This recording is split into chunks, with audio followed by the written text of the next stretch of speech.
Can you stay a little longer? Of course. Everyone is going on to something else. I believe there are a lot of things tonight. And where are you going? Oh, I don't do sort of. Surely, you must be going on somewhere yourself. Yes, we must have a lot of places. No, I have no place at all. Do stay a little. I always think this is such a nice hour. One can really talk. But it isn't fair. Do sit down. It's the only time to have any talk. I'm afraid Adela's a bit anxious. We have to say goodnight now. Adela, you must be listening dearly.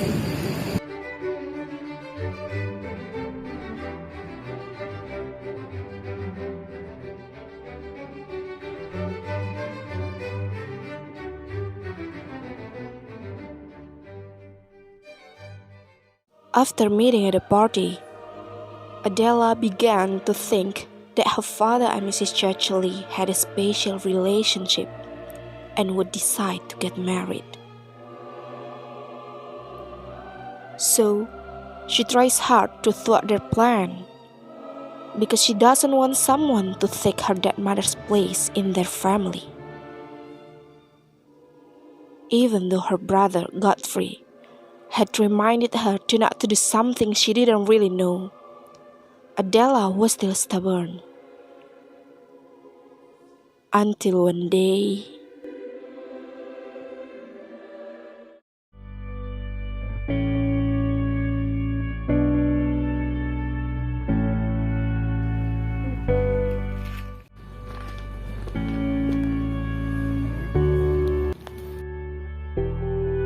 Adela,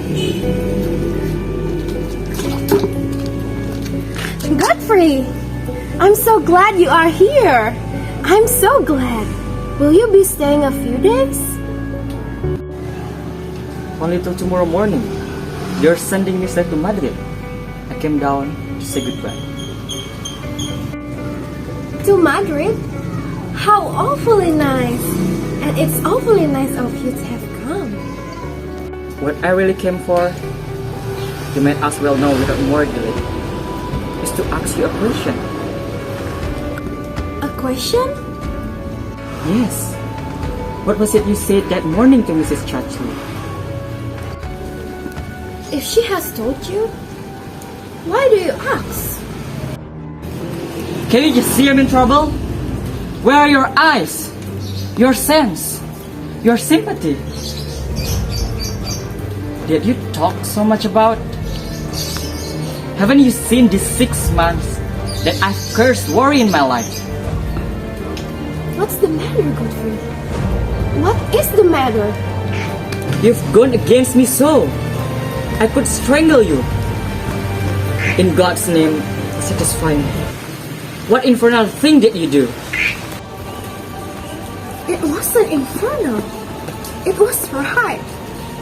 I told her Mama had been wretched. Wretched? You told her such a lie? I told her that Papa had made her so, and that she ought to know it. I told her the question that troubled me unspeakably, but that I had made up my mind. It was my duty to initiate her. I notified her that he had faults and peculiarities that made Mama's life a long worry. A martyrdom that she hid wonderfully from the world. but that we saw, and that I often pity. I told her what they were, these faults and peculiarities. I put the dots on the i's. I said it wasn't fair to let another person marry him with a warning. I warned her.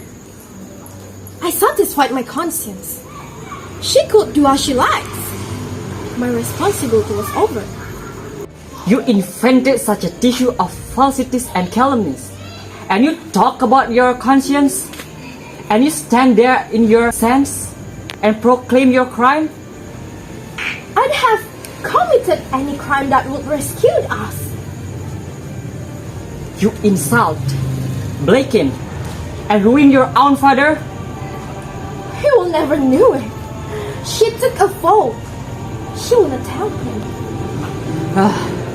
I'll be damned if I won't tell him. I did right.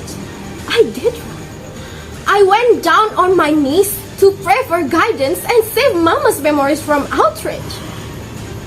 But if I hadn't, I'm not worse than you. And I'm not so bad. For you have done something that you are ashamed to tell me. You raving maniac.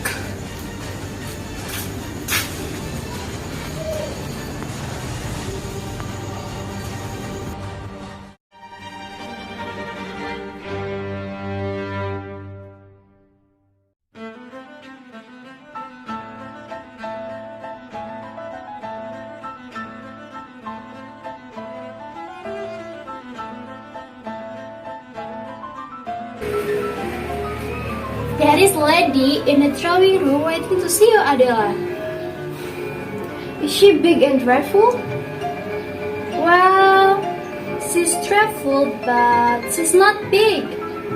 Well, do show her in, please.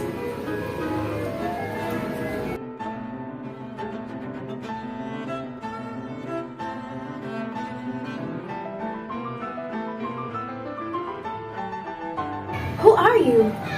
What is your business here? I'll tell you what I come for. I come to ask you to intercede. To intercede? With your father. You know? He doesn't know, but he'll have to. Well, can also the retreat. I'll tell you why. I'm Mrs. Godfrey. That's who? Yes, your brother wife. We have been married 7 months now. And if he taken off, then I'm taken off with him. He didn't want to tell his father. So, I have to talk to some other member of the family face to face. He was afraid to tell his father himself. So, I hope you can see that the good all come out as something. Good day.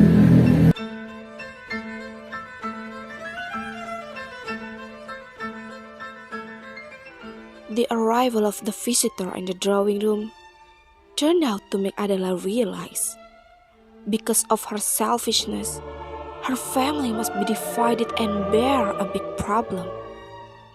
Then, she apologized to her father and came up with a seemingly futile idea.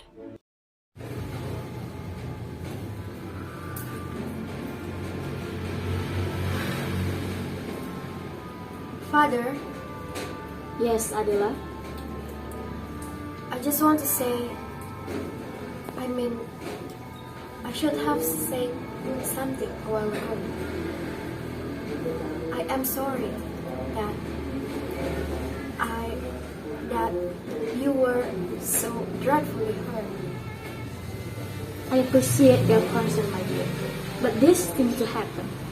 Fancy that. A woman changed her mind, and every one of my days is so dreary. Perhaps we could have some guests in. My dear girl, what in the world would attract them? No, no. I have decided to do a bit of traveling. I shall start my trip on Monte Carlo, and then I go to Paris, and then I shall conclude my trip in Madrid to visit with country.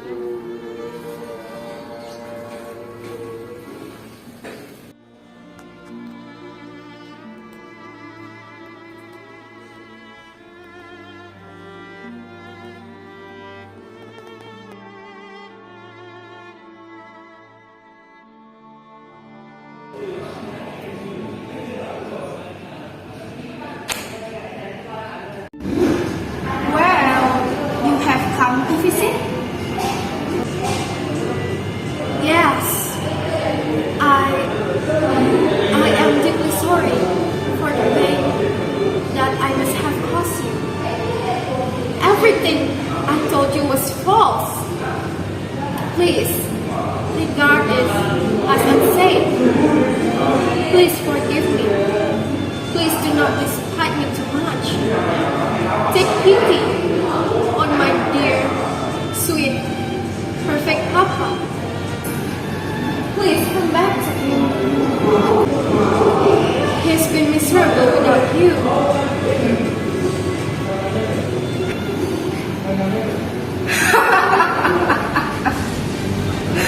Oh, this is all too hilarious. That's why I never believe what you said for a minute. I really dislike you, and I found you utterly false. So, I told your father what a horrid girl you are, and I told him that I could never live with anyone so horrid. And yeah, I told him also that you must be sorry or you would never marry. I really love what you have done, but your father defended you from me. This, of course, led to the complete rupture of our relationships. Papa gave you up for me. Fancy the angel. Fancy all the things I must try to be to him for the rest of his life. Oh, Mrs. Chartley, please, come back. Please, I beg of you. His life is meaningless without you. Oh, I'm afraid it's too late.